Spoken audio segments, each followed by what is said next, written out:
Pretty amazing that Shawn Payton's greatest victory, the Super Bowl, took place in the same stadium where he suffered his most humiliating defeat. Both occurred at Hard Rock Stadium. But now that he's turned around the Broncos, he has a chance this season to become the first NFL head coach in history to lead two different franchises to Super Bowl wins. A big accomplishment for the Broncos this season. And one other note, Greeny, the Broncos brought aboard the former Lions offensive coordinator Johnny Morton this week as a special consultant. He worked in Denver before. He's been on all the meetings this week, helping Denver get ready for today's game against the Buffalo Bills. All right, so they're pulling out all the stops, obviously. Sal Paolantonio has this game covered for us on the ground in Denver. Good morning, Sal. And so let's talk about Shawn Payton. How did he prepare his team for this game today?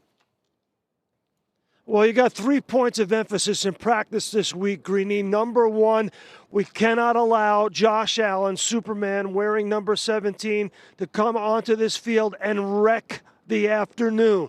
And what they will do in this game is their cage rush. That's the old mush rush that Jim Johnson used to have in Philadelphia. Vance Joseph has that cage rush where Benito and the other side of the defensive line gets after Josh Allen but keeps him in the pocket, and then they allow their defensive tackle to come straight up the middle to hem Josh Allen. Easier said than done, because they talked about the fact that Josh Allen has such speed and elusiveness and power. As Shawn Payton said, I've never seen a quarterback with a 7-yard quarterback sneak before. He's a unique player. He's one of the best players that we have in this league. And then second point of emphasis, be better in the red zone on offense. The last time they were on this field against the Chargers, 0 for 3 in the red zone, couldn't punch it in for a touchdown. And Shawn Payton admitted this week he got a little salty with his team about their performance in the red zone. He put the starters against the starters, good on good, in practice to test his offense, test his young quarterback, knowing they got to be more productive in the red zone. And then the third thing, and you talked about it already on your show, be more aggressive offensively. Take the restrictor plate off of this offense. Be daring, but not reckless. That's perfectly put. Sal, thank you very much. Alex had that tape for us earlier in the show. So the Broncos, you heard Shawn Payton say we wanted to be the 1 seed. And Teddy has referred to that as the biggest advantage in all of sports. And there are a lot of reasons why that's true. Yeah.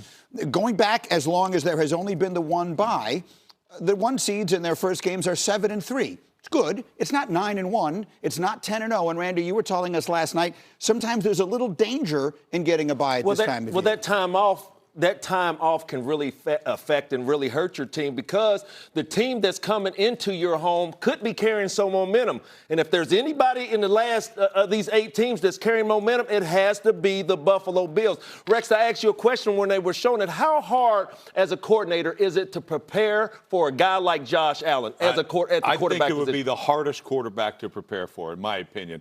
Why? He's so talented at throwing the football. He's got a bazooka for an arm, so he can make every single throw. All right, he's got vision in the pocket, or a feel in the pocket. And by the way, he can run. This guy is so fast and big and strong that he basically can run like a tailback when you let him out of there. His escapability. I said he's the best red zone quarterback in the history of the game, Randy. And so to me, that's it. Whether he's pegging it in there because the windows get tight in the red zone, he can throw it through. It doesn't matter. And he can nobody's rushed for more touchdowns from the quarterback position than Josh Allen in the history of our game. And what was that defense that Sal Powell said they may use today? Cage rush. Well, it's kind of like, the reason why I asked that is because when you game plan for a player, I think when you look at Josh Allen, I'm going off of what I saw last week, the game plan was just thrown out of the door. Being able to keep him under wraps. I mean, I talked about Shakir, the wide receiver, and the hell of a job the offense coordinator Joe Brady did. You're throwing a guy 12 targets where everybody looked at Shakir being the gadget guy, the slip screens, the quick screens.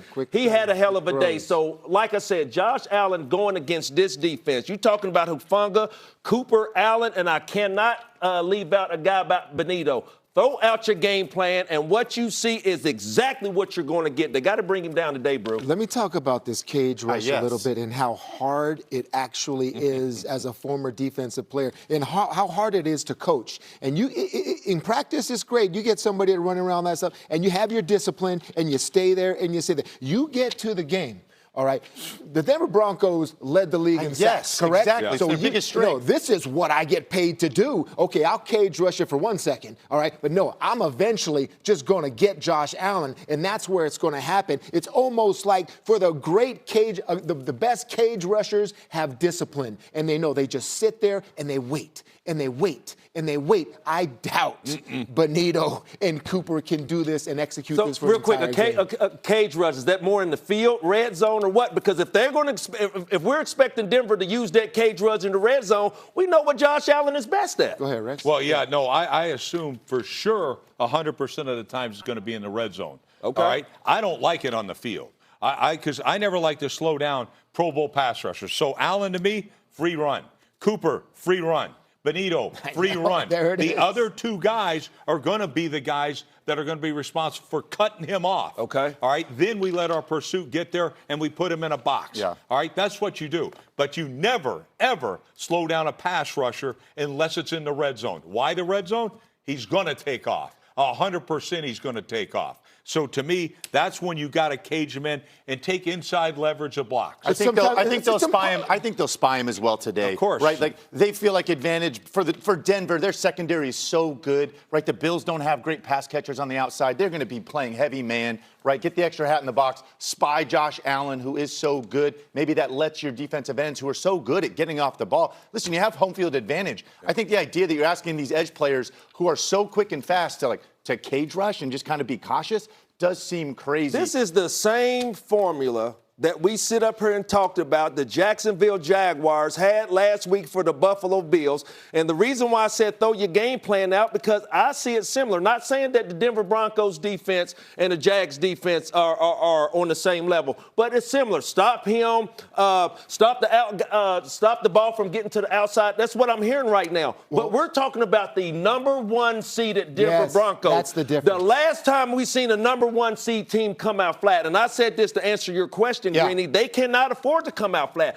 The reason why last year, I'm talking about as hot as anybody in the National Football League right now, Josh Allen is him. Last year, going against your Detroit Lions, there was another hot, phenomenal quarterback coming in that led the Washington Commanders and Jaden Daniels. I see Josh Allen leading his team, coming in the number one seed. Denver Broncos better come out hot. Who else is it going to be with Josh? Because I'm telling you something right now. You're right. They're playing the number one seed. And for the Buffalo Bills, one-man shows don't win championships, okay? And eventually you run into the team that exactly knows how to stop you. And I know it's tough to defend. And we're talking about all these things. The self-control the rushers have to have. But this is the guy you really have to stop. Is this a one-man show?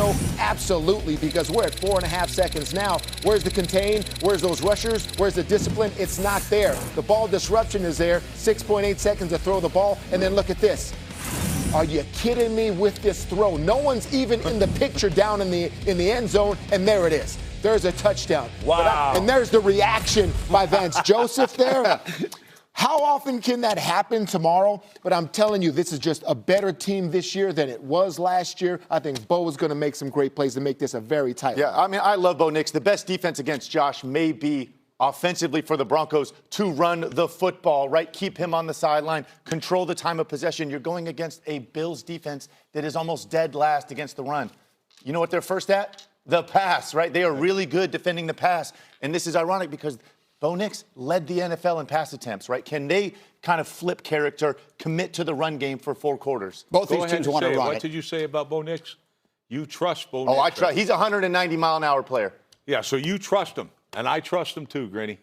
To screw it up. All right? I'm going to say it. They're 28 in yards per attempt, so they're not what you think. He's won more games than any quarterback in the first 2 years. He's got like 24th quarter comebacks He's the best quarterback in the NFL when trailing. I mean, sometimes he looks like he plays by the seat of his pants, and that's what Buffalo feeds on, man. They get the takeaway. By the way, very quick little interesting note. The only 2 quarterbacks remaining who do not have a playoff win are the 2-1 seeds. Yeah. Sam Darnold in the NFC, and Nick's over here on the AFC side, of course, didn't get to play last week. We'll see what he's got in store today at home. Coming up, the Christian McCaffrey and Kyle Shanahan